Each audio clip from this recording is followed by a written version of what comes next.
Good morning, good afternoon, good evening, everyone. Welcome to the next Wasteless World Talks. With Kevin and Bill and myself, we will write on the back of language.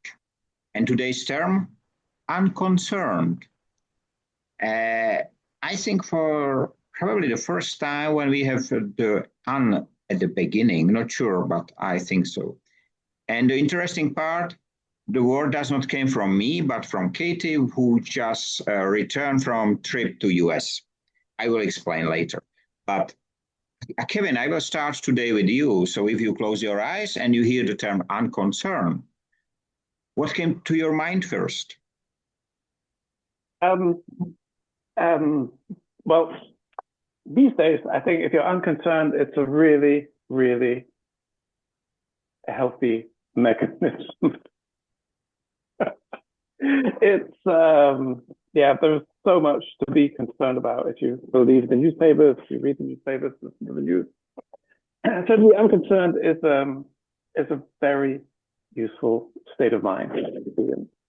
That's interesting. I think in the old days, it used to be more negative, but I think these days it's a survival mechanism. It's quite an attribute to have. What about you, Bill? Before I chime in, Galina has already chimed in, and she says Hakuna Matata, which is Swahili for no worries. And I can't do better than that. But the unconcerned, boy, it can be positive or it can be a negative. Unconcerned. If I've got a problem that I'm working on and you are unconcerned, you're not my friend. So that would be the negative side. The positive side, as you said, Kevin, it's a good defense mechanism. And you mentioned reading the newspapers. I don't read the newspapers anymore. And I maybe once a day will spend 2 minutes on BBC or something.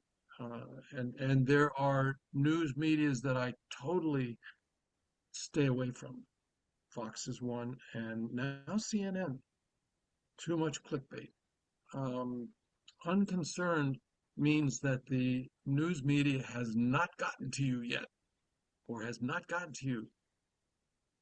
You know, as I mentioned, Katie came back from about 1 month trip with her husband through the south of the US. And they visit a lot of villages. They don't spend time in big cities usually to see really the country and so on. And she came back and she visited me. She has office next to me. And we spoke and she said, Michael, you know what? Just now I realized there was something different to the trips she made before 1 year and 2 years before. She said, nobody spoke about politics. Nowhere in the pub, in the restaurant, in a hotel, nobody spoke in the politics. That was so different to the other. And when she said that, I was thinking, what if we stop to talk about politics globally? Nobody will, nobody will pay attention to it. And the politicians would not have an audience. Exactly. And without the audience, maybe no politicians. It's like the waste prevention, it's not bad. You are laughing, Kevin. You have something on your mind. Yeah, I think that the European Commission, they're doing their best to forbid us from talking about politics. So if they have our way, it's don't even think it, let alone be dumb enough to say what your opinion is, because you'll be punished for it. So from their point of view, they would love it if we were all completely unconcerned and we could let them free to do whatever they want behind our backs. On the other hand, there is the second side. As Bill mentioned, they will have no audience, and they are used to audience. Right now, they are. No, they're not used to it. They thrive on it. That's better. That's better explained. So really, I was thinking about what will happen if there is this change, and we do not, as Bill says, we do not read newspapers anymore. We do not watch television. We do not watch news any. And when I'm on internet, I'm creating things, so I'm not consuming. It will be very interesting. That's Yeah. much healthier to be creating rather than to be um, being consumed by all this negativity. Yeah. You know, just 2 days ago, the German published a study that the college graduates are addicted to ChatGPT. And ChatGPT is here for 2 years. The real usable version, I mean. And in 2 years, they get so strongly addicted that they have very big troubles to leave and do something without ChatGPT. That's very, very dangerous. That was so quick. That current book that I'm writing on waste, I started it almost 3 years ago, and I had a section on uh, chat GPT. I went back and read it. It's just changed so quickly.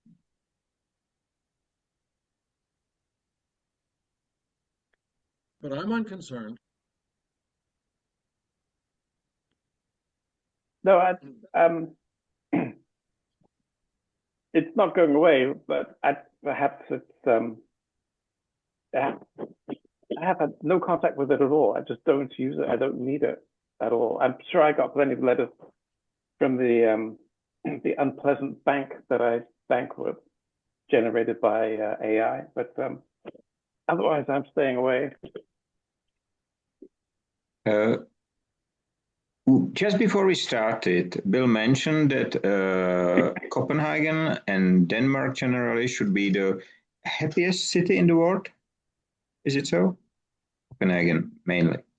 Do you think, Kevin, that artificial intelligence is helping to this happiness title? I think the Danes are very balanced and pragmatic, so I'm sure that if anyone's going to use it in the right way or legislate it in the right way, they'll get it right. So I'm fairly confident that, and it's not the government I'm confident about, but it is Danish society in general has its feet on the ground. The next step in that article was digging into why. And in the Danish schools, it's in the Danish school curriculum where they actively teach the kids what is propaganda and what is fake news, and they're actively teaching them.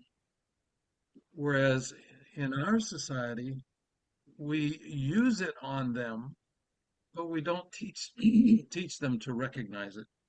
So I suspect in Denmark it may be an awareness issue, which gets us back to what we keep talking about, the wasteless world.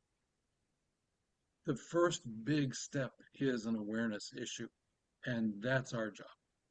That's our job. You know that my daughter is on a university right now. It's let's say high-ranked art university, and she didn't make one half of her exam, so she has to repeat it. And the day after they finish, so there was this evaluation and giving the grades or whatever. I don't know how it works, but what was horrifying for me was that the main teacher, if I can call him so, before it started this event of evaluation, he said, "Don't say anything. Just present your picture or whatever it was, but don't answer, don't complain." How can we create society when we teach kids? She is 21, so she's not a kid anymore. But when we teach someone to be silent, even when she has something to say, and my daughter we grow her in the way that she can talk and she used the language. Sometimes not appropriate, but frequently she can really. And she did so, and she passed through just because she was silent. If she will question or answer or anything, she will probably not do it. It's horrible. It's interesting. I was talking to a Danish policeman, and he was saying that the attitude of young Danes towards the police has changed dramatically. In the old days, if someone was being arrested in the street, there would be people standing by watching it. But he said today, if they try to arrest somebody, the young kids will come up asking, what has the guy done? Are you sure you got the right guy? Are you sure this is because they've been educated to ask questions about authority. And I think that's, so encouraging. It really is. This is great. This is really great. And I don't know any other country who does it. We just started on June 1st. We started with accreditation, pilot project for accreditation, industry 5.0 accreditation of universities and high schools. And many universities and high schools already launched industry 5.0 programs, all fake. So we are offering them, let's get it the right way and implement the right way and so on. And I think that many will struggle exactly because what the Danish do right. So I think we will start with the Danish universities as well. We are just now starting with Switzerland, but I think I will include some Danish universities to offer them. It's not expensive generally. On a college, it is $1 to $5 per student, and the university 5 to 10. If not private, I would go higher on private ones. But it's not high, but it can be the credit. So it can be the really increase of the credibility of the university and education system. And I think the main topic will be that they do not want to change. It's not about that they don't want or they don't need to change. It is about willing to change, because then even the teachers has to change, And in my country, they are not used to be questioned. So I really like the system. I would like to get with someone connected from this field. There is an interesting problem at the moment in Denmark, more generally than Copenhagen. The kids around 13 or 14, every 2 years, they have a general election. So the idea is they can teach kids about politics, about speech, about being a part of society and having your votes count. And of course, they debate today's issues, just like the Danish parliament does. But this year, the Danish parliament has decided that free speech doesn't include Gaza. And so the children are not allowed to discuss perhaps, if not the most burning issue in society, the second most important issue in society. And this, I don't think, will be taken lying down. I think the kids will fight back. It'll be interesting to see how the principles of democracy will be implemented. It's going to be a really, really interesting couple of weeks. I can't imagine being forbidden to talk about something as important as Gaza. Yeah. I can't either. It makes no sense at all. How is it with Denmark and immigrants? Are there many? No, and they're not encouraged either. So it's there are immigrants, but it's extremely difficult to get permission. Kevin, let me ask you a question. The population is declining because Denmark's replacement rate, the normal replacement rate is 2.1 children per couple. And Denmark is at near the lowest. South Korea, Denmark are somewhere around 0.8, which means that in, I don't know, 20 years or 40 years, who's going to work? everybody will be old like us. Oh, sorry, like me. They, But they, how are they going to put people in the factory if there's no young ones coming up? they raised the retirement age. I don't like that. No, You- I don't like it either. But I have no plans on retiring. But if I worked in a factory, I certainly would. But the retirement age for men has gone up from 67 to 70 now. Really? So that's how they're dealing with it. I don't know. The immigration policy is extremely strict, and Danish society is extremely cohesive. And so I think they won't dilute the society with immigration. Wow. Denmark was one of the countries which has colonies. I think in Africa, if I'm not too wrong, not I think South America or as well. Caribbean. Arab. Okay. Is there any existing connection to these countries? Not really. No, it's two small Caribbean islands, and no one in their right mind would leave a beautiful place like that to come and live in Jutland. You know, in Czech and so as in Slovak, we have a lot of people from Ukraine. It was here before already, but the war boosted up. So, but no others are aiming to Czech Republic. We are too crazy. So we are really so. It's not a country which some immigrants will come to stay. Many reasons, hard to say. I think one of the reasons may be that the Germans at the Second World War, they call the Czechs the laughing evils. If there is something, first what we say is a joke. It's the first what we came with, no matter how hard it is. So it is very hard to deal with us and to understand the mentality, I will say.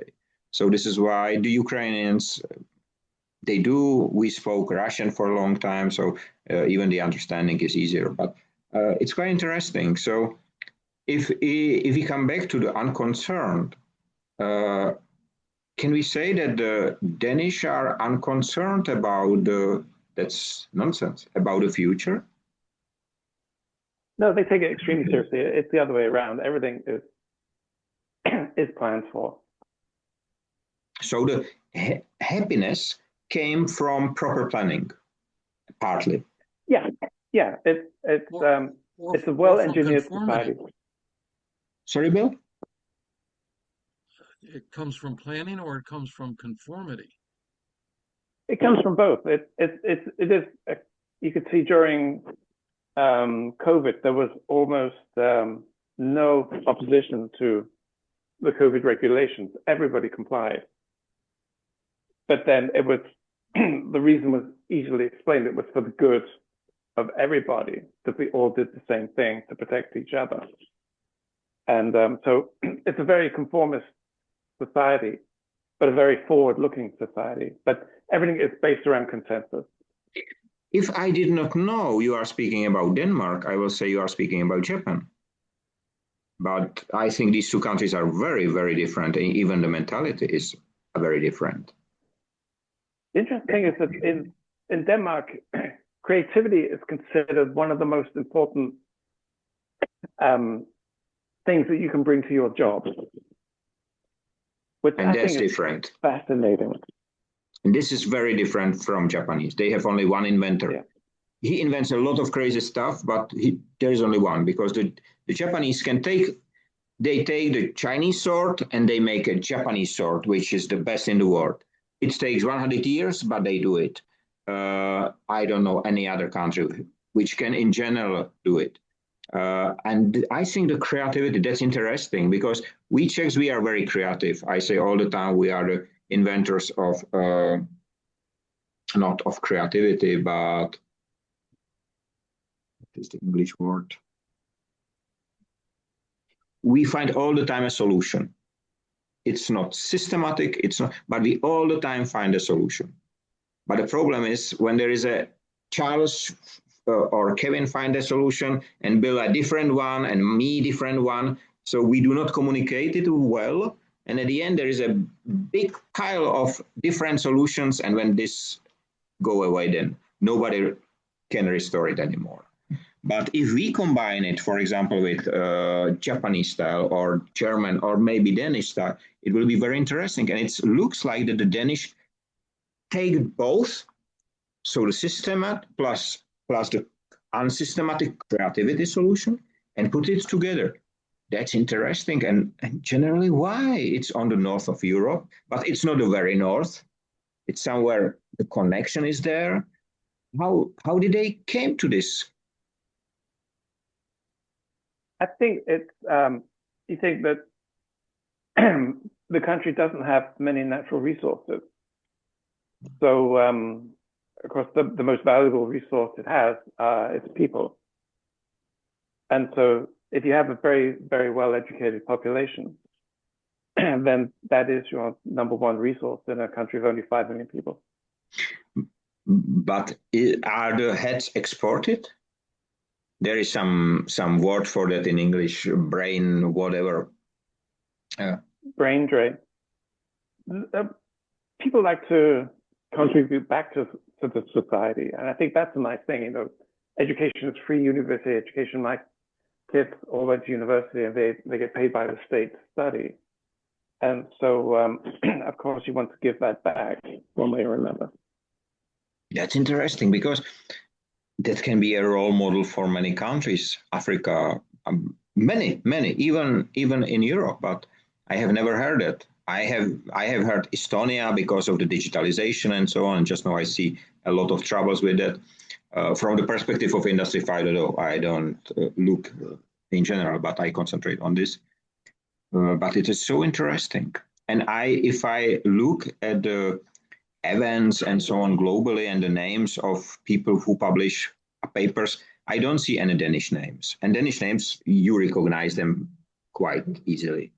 So, but I don't see it. I see Chinese name, I see many names, especially Chinese on the papers, but I do not remember one to see this. I know that they already talk about Industry 5.0 1 year ago or so, but it was one university, one event. So it's quite interesting what you said. So the most important thing to learn from Denmark is that they consider education as the most important strategic resource they have. And, you know, if you approach society from that point of view, you should get pretty good results back from that. Kevin, let me ask you, education is the most important resource that they have. Are there efforts to improve education? For example, in this country, there's a lot of talk about how our education system is stuck in the past, how it is morphing now into apprenticeships, which we had a long time ago, but they kind of went away. And colleges, there are fewer colleges and fewer people going to college because they are in the apprenticeship programs or they're getting certifications from Microsoft, and that is more important than having a 4-year degree. So our education system is going through a period of change, a lot of questions about why we do things and what is wrong or what could be done better. So are such conversations also prevalent in Denmark, which considers education the most important resource? The Danish education system works extremely closely with industry. So, the pharmaceutical center of Europe is in Copenhagen. So, of course, there is a need for people to be educated to be able to service that industry, to enter that industry. So there is a lot of planning going on.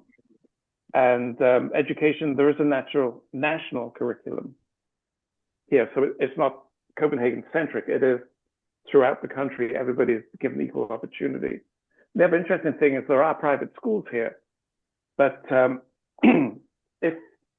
if you come from a poor family, you can send your kid to a private school because the state will pay it. So there's not this elitism of private education in Denmark. That doesn't exist. So everybody is given the same chance. You know what is interesting for me? That I am thinking about news which I read about Denmark. There are almost no news. Lego, okay, but there are. So it looks like that not only Denmark is improving their own structure and education and everything, but don't tell anyone to be the leader in the future. Yeah, it's just a matter of getting on with it. This is interesting, really interesting discussion because, as you will mentioned, and there will be interesting question from me, and I don't know if you know it, because many countries are pushing for digitalization of education. AI take over, teacher will be AI guy or whatever, and they push very strongly into it. European Union does exactly that, but I don't think that creativity at the moment can be taught by AI, because this is the very opposite of AI. So, do you have any view on the AI implementation in Danish education system? I don't have a clue, but I can imagine that it's fairly well integrated into. But I think it's more integrated to be used as a tool rather than be a part of education. So like evaluation and so on. Okay. Yeah, and also to be able to equip people to go out and work with AI. But I think the teachers, I don't think the teachers here will be replaced by AI anytime soon. So we have a saying over here that the workers are not going to be replaced with AI, but a worker who does not know how to use AI will be replaced by a worker who does know how to use AI. I will slightly modify this. The worker will not be exchanged with AI, but the boss will be, because the boss is not needed there. The work of the manager can be almost every time changed to AI, and the boss of the boss and so on. And this is why they don't speak about it, why they say just recently, there was a company who hired a lot of coders to code for AI. 3 months later, all has been fired because they make a work that AI can do their work. And they change to other company. But they still go to the other company. I don't know whether in belief that it will be different, but it will not. They're just changing. And at the end, what? Can they eat the code? No, they cannot eat the code. And I just read about Visa is doing tokens and a lot of things. So digitalization is strong. So do I understand it properly that in Denmark, the role of teacher is well ranked in the society? Yep. And probably well or paid better than in other countries. Certainly better than in England. I think both in terms of your position in society and the nice thing about Denmark is it's not, people don't just look at your position in society, but the contribution you make to society, which is why teachers are so well respected. I know from my granddad that it was in Czech as well after the war or before the war as well. So, but as it grows up, as we came into our current times, the system, the role of the teacher really was reduced. So in some countries, there are even teachers pretending to be teachers and they run universities. They can open it and run universities and nobody is checking. So pretending, I am really worried about pretended education. And here we can speak about unconcern, because many people just for many it's just important the stamp at the end, the whatever it's called, but that the education is not related really to what it should be. So I think it was you, Bill, who said once or many times, who said that the history is written by the winners, but it does not mean that it's the real history. So, and as Kevin says, not to speak about Palestine, it's exactly that point. So I am really containing this information with the education system. It does not match at all. So I don't think it will be just a matter of the students, but the teachers as well, if they have such a position in society. It sounds, Kevin, like it's very cohesive, and so I would not expect to see a sharp difference between the way that the students see it and the way that the teachers see it, right? Yeah, I think that I'm pretty sure there's going to be a backlash against this aimed at the government, because the teachers and the students, I don't think they'll accept this ruling. It's just ridiculous. It really is. It's but that's the other nice thing about if you're in a society where there is quite a broad degree of freedom of speech, which in the UK is non-existent. So I'm really interested to see how this will play out in Denmark over the next couple of weeks. So it's a fresh thing. It's happening right now. Okay. I think they made this ruling yesterday. So it'd be interesting to see what happens. And of course, it's nothing that will be swept under the rug. This will be front and center. Well, it's great. You know, I never, did you hear about it, Bill? I have learned so much about Denmark and the society and the difference education and so on. It's really great. So it's surprising for me. So did you hear this? Yes. Sorry, I was going to say, did you hear about this scandal in one of the East Coast universities in the US, where a girl, she's in the university, but she can't read or write. She somehow managed to go through the whole education system, get qualifications, and get accepted into university while being illiterate. I've not heard that. It doesn't surprise me, but it's to me it sounds like let's fact check that one, right? It's the sort of thing that runs on the front page so that you'll clickbait. It'll suck you into going back and reading the whole story. My spider sense is tingling. Yeah, I'll see if I can track it down. Is there anything what you are unconcerned of, Kevin? A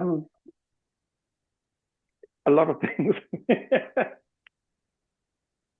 And there is actually a fine line. I remember once I worked with a copywriter, and he wasn't, I think the only polite way to describe him was that he wasn't troubled by thoughts.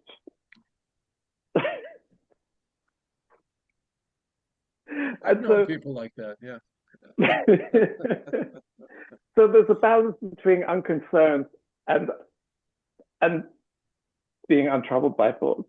I think it's you have to stay on the right side of the line.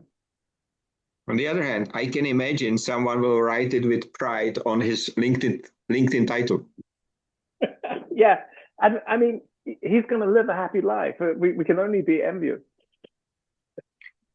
And what about you, Bill? Do you think he's going to live a happy life just because he's not troubled? Doesn't happiness come from having a challenge and meeting the challenge and rising above it and discovering something new about yourself? Yeah, I think he just lives.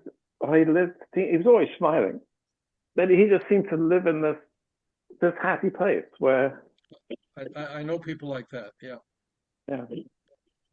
Well, for me, I can only speak for me. If I didn't have some challenges every now and again, I could not be happy. Small challenges. For me, it was, I have learned not to think, and I use it every day. I use it because it's a state of mind which help me to be creative, to have other things. So I do not concern about things which I cannot change. I cannot change that Donald Trump will decide whatever duties I don't know. So I cannot change this. I can change a lot of things, but I cannot change this. So why should I concern about it? But on the other hand, you mentioned at the very beginning that unconcerned mean positive, so as negative.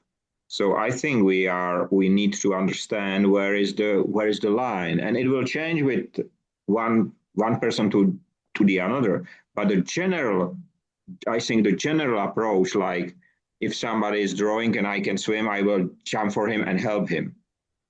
I will not just take my camera to take a picture. So I think that to learn what I have heard about the society in Denmark, about education, the role of education, the importance in the understanding to combine the planning plus be close to the industries and everything. It's so complex that really it's interesting, and it is even more interesting to hear that they came with this stupid regulation. You cannot speak about one, you can speak about the other. That's stupid, simply to say. But it's quite interesting. I was surprised in the noon discussion. It was really interesting, and I will say the one of the most interesting things has been said by the youngest guy. He's the ambassador in Africa in one of the countries, Usi, and it was so unbelievable, so wise words from such a young guy that I do believe that we are growing into the society which you describe, Kevin, as when the policeman takes someone today, the others circle him and ask. Because asking the questions, for all of us, all three of us, it's so important. More than the answers are the questions, the ability to ask. And it's so interesting. However, there needs to be guardrails about the questions that are asked. I mean, I think any question is valid, but questions take up time.